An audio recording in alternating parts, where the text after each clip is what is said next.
अस्सलामु अलैकुम रहमतुल्लाहि ताला व बरकातुहू। मैं बद्र आलम मिसबाही तदरीस व इफ्ता का खादिम जामिया शफिया मुबारकपुर ज़िला आज़मगढ़ यूपी इंडिया में खिदमत तदरीस व इफ्ता पर मामूर हूँ। अभी कल मेरे पास डॉक्टर फैज़ान अहमद अजीज़ी टैक्सीमैन कॉलोनी कुर्ला मुंबई ने फ़ोन किया कि कोरोना वैक्सीन मार्केट में आने वाली है, लेकिन अभी मार्केट में आने से पहले ही मुसलमानों में बड़ी बेचैनी महसूस की जा रही है। एक अफवाह बड़ी तेज़ी से फैली है कि कोरोना वैक्सीन जो तैयार हुई है उसमें खिंजीर यानी सूअर के कुछ अज्जा शामिल किए गए हैं। मुसलमान क़ब्ल अज़ वक्त बेचैनी महसूस कर रहा है कि आखिर अगर कोई मुब्तला हुआ मुसलमानों में तो उसको इस्तेमाल करने की शरअन इजाज़त होगी या नहीं। इस सिलसिले में मैंने उनके सवाल पर एक जवाब भी जारी किया। जवाब ये जारी किया कि जो शुबहात और जो अफवाह फैली हुई है वो हरगिज़ इस बात के लिए काफ़ी नहीं है कि उसको हम नाजायज़ और नापाक ही कह दें। मैं शुबहात की बुनियाद पर किसी चीज़ को नापाक या हराम नहीं कहा जा सकता। आज पूरे भारत नहीं बल्कि पूरी दुनिया में कोरोना की महामारी से सब लोग डिस्टर्ब हैं और परेशान हैं। कितनी जानें, इंसानी जानें हलाक हो चुकी हैं। तो ये शुबहात पैदा करके मैं समझता हूं मुनज़्ज़म तरीके पर उम्मत मुस्लिमा को डिस्टर्ब करने की प्लानिंग है। मुसलमानों को होशियार रहना चाहिए, इस तरीके की अफवाह पर ध्यान नहीं देना चाहिए।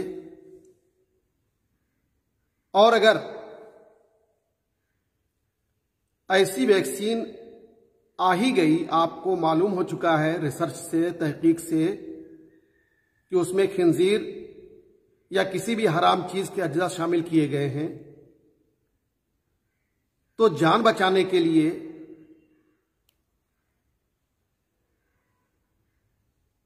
ऐसी वैक्सीन का इस्तेमाल मुसलमानों के लिए जायज होगा।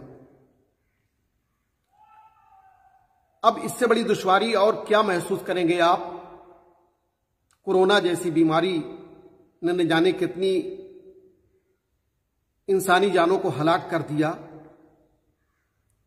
तो अब अगर माहिरीन और एक्सपर्ट ने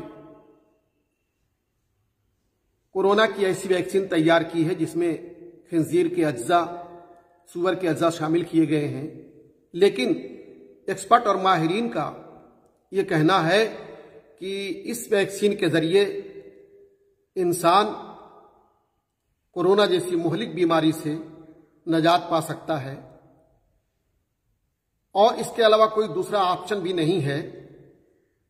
और वाकई यही अखबारों से, मीडिया से, टेलीविजन से हम सुन रहे हैं कि कोई ऑप्शन नहीं है अभी तक, कोई दवा लॉन्च नहीं हो पाई अभी तक। अब अगर कोई दवा लॉन्च हो रही है तो उसके इस्तेमाल में अगरचे हराम चीज का इस्तेमाल लाजिम आ रहा है, लेकिन जान बचाने के लिए ऐसी दवा का इस्तेमाल, ऐसी वैक्सीन का इस्तेमाल मुसलमानों के लिए शरअन जायज होगा। कोई 25-26 साल पहले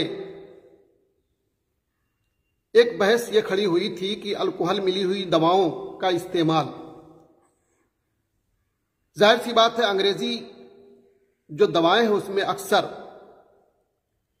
उनमें अक्सर में अल्कोहल की आमेजिश होती है। अल्कोहल शराब नहीं बल्कि रूह शराब है। दफ़े हरज के लिए फुक़हाए मुताखिरीन ने उसके इस्तेमाल को जायज़ करार दिया और फतवा सादिर किया। जामिया शफिया मुबारकपुर जिला आजमगढ़ यूपी इंडिया की मजलिस शरई के सेमिनार में उस वक्त के जय्यद उलमा हुजूर ताज शरिया अल्लामा अख्तर रजा खां कादरी अलैहि रहमतुल्लाह व रिदवान, मुफ्ती जलालुद्दीन अहमद अलैहि रहमतुल्लाह व रिदवान, शारे बुखारी मुफ्ती मोहम्मद शरीफुल हक अमजदी अलैहि रहमतुल्लाह व रिदवान और मुहद्दिस कबीर अल्लामा ज़ियाउल मुस्तफ़ा दामत ज़िल्लुल आली जैसी अजीम शख्सियात ने यह फैसला लिया कि दफ़े हरज के लिए उमूम बलवा की बुनियाद पर अल्कोहल मिली हुई दवाओं का इस्तेमाल जायज़ है। अल्कोहल मिली हुई दवाएं अंग्रेजी में अक्सर दवाएं ऐसी हैं और होम्योपैथ में तो ज्यादातर दवाएं बल्कि कुल दवाएं ऐसी ही होती हैं जिसमें अल्कोहल मिली हुई अल्कोहल की आमेजिश होती है। इसलिए मैं भारत नहीं बल्कि पूरी दुनिया के मुसलमानों को ये सुनाना चाहता हूं, बताना चाहता हूं कि आप अगर कोरोना जैसी मोहलिक बीमारी से बचने के लिए आपको ऐसी वैक्सीन का इस्तेमाल